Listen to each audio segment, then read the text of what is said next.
ഇന്ന് ഞാൻ പറയാൻ പോകുന്നതെന്ന് വെച്ചിട്ടുണ്ടെങ്കിൽ ജ്യോതിഷത്തിൽ പുതിയ കാര്യമായിട്ടുള്ള എന്താണെന്ന് വെച്ചിട്ടുണ്ടെങ്കിൽ നിങ്ങളെല്ലാവരും മലയാളികൾ പ്രത്യേകിച്ച് എല്ലാവർക്കും ഉണ്ടാവും ഈ ഞാറ്റുവേലകൾ. ഈ ഞാറ്റുവേലകൾ എന്ന് പറഞ്ഞാൽ എന്താണെന്ന് ഒരു പക്ഷേ നിങ്ങൾക്ക് അറിയുമായി ഇത് കേട്ടിട്ടുണ്ടായിരിക്കും. ഇതിപ്പം അശ്വതി ഞാറ്റുവേലയാണ്, ഭരണി ഞാറ്റുവേലയാണ്, ഓരോ നക്ഷത്രം വെച്ച് ഞാറ്റുവേലകൾ കേൾക്കാം. അപ്പോൾ എന്താണ് ഈ ഞാറ്റുവേല എന്ന് പറഞ്ഞാൽ സാധാരണ ആൾക്കാർക്ക് മനസ്സിലാവില്ല. കേട്ടിട്ടുണ്ടാവും, അല്ലെങ്കിൽ കലണ്ടറിൽ എഴുതിയിട്ടുണ്ടായിരിക്കും ഇന്ന് ഞാറ്റുവേല ആരംഭം, മയ്യേരി ഞാറ്റുവേല തുടങ്ങി, തിരുവാതിര ഞാറ്റുവേല തുടങ്ങി, ഇങ്ങനെ ഓരോരോ ഞാറ്റുവേല ഓരോ ദിവസങ്ങളിൽ ആരംഭിക്കുന്നത് പറയാം. അപ്പോൾ ഈ ഞാറ്റുവേല എന്ന് പറഞ്ഞാൽ അത് നമ്മുടെ കേരളത്തിൽ മാത്രമുള്ളൊരു കൺസെപ്റ്റാണ്. വേറെ നാട്ടിൽ എവിടെയൊന്നും ഇതുണ്ടെങ്കിൽ തോന്നുന്നില്ല. മലയാളികൾക്ക് മാത്രം അറിയുന്ന ഒരു കാര്യമാണ് ഞാറ്റുവേല. ഞാറ്റുവേല എന്ന് പറഞ്ഞാൽ നമ്മളത് മഴയായിട്ട് ബന്ധപ്പെടുത്തിയിട്ടാണ്, കാലാവസ്ഥയായിട്ട് ബന്ധപ്പെടുത്തിയിട്ടാണ് പറയാം. കാരണം ഞാറ്റുവേല നമ്മൾ മഴക്കാലത്താണ് പറയുക, മഴ ആയിട്ടാണ് സാധാരണ. ഓരോ ഞാറ്റുവേല എന്ന് പറഞ്ഞാൽ സാധാരണ സത്യം എന്താ വെച്ചിട്ടുണ്ടെങ്കിൽ ആ നക്ഷത്രത്തിലേക്ക് സൂര്യൻ കിടക്കുന്ന എൻട്രി ചെയ്യണ ആ ദിവസത്തെയാണ് ഞാറ്റുവേല തുടക്കം എന്ന് പറയാം, ഞാറ്റുവേല ആരംഭിക്കുക എന്ന് പറയാം. അതായത് ഇന്ന് തിരുവാതിര ഞാറ്റുവേല ആരംഭിച്ചു എന്ന് പറഞ്ഞാൽ അതിനർത്ഥം ഇന്ന് ആ സമയത്ത് തിരുവാതിര നക്ഷത്രത്തിലേക്ക് സൂര്യൻ പ്രവേശിച്ചു എന്നർത്ഥം. അപ്പോൾ അത് കഴിഞ്ഞാൽ പിന്നെ ഓൾമോസ്റ്റ് ഒരു കൊല്ലത്തിൽ ഓരോ 13 ദിവസം ചെല്ലുന്തോറും ഞാറ്റുവേല മാറും. കാരണം നമുക്ക് 28 നക്ഷത്രമാണ്.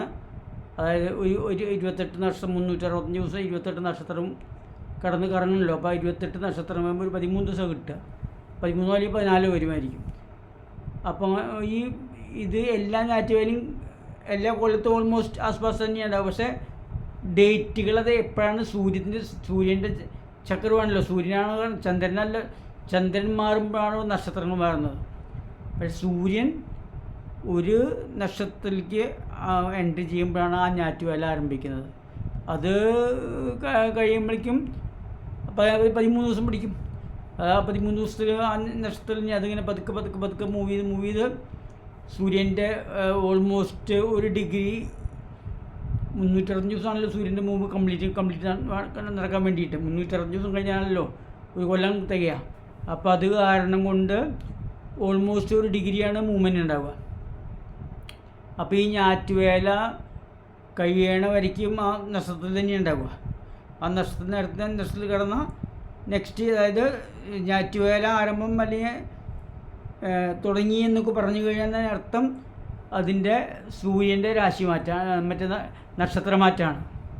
അപ്പോൾ അത് പ്രത്യേകിച്ച് മനസ്സിലാക്കിക്കോളുക.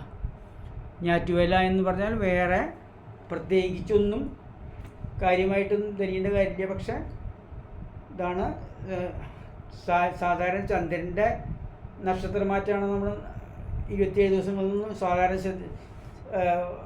അശ്വതി മുതൽ രേവതി വരെയുള്ള 27 നക്ഷത്രങ്ങളും വീണ്ടും കറങ്ങി വരും. അപ്പോൾ അത് സാധാരണ നക്ഷത്രങ്ങൾ എന്ന് പറയുന്നത് അത് ചന്ദ്രൻ്റെ ട്രാൻസിറ്റാണ്, ചാരവശാൽ ചന്ദ്രൻ്റെ മൂവ്മെൻറ്റ്സാണ്. പക്ഷേ അതുപോലെ തന്നെ സൂര്യൻ്റെ മൂവ്മെൻറ്റ്സ് നടക്കുമ്പോഴാണ് ഈ ഞാറ്റുവേലകൾ മാറുന്നത്.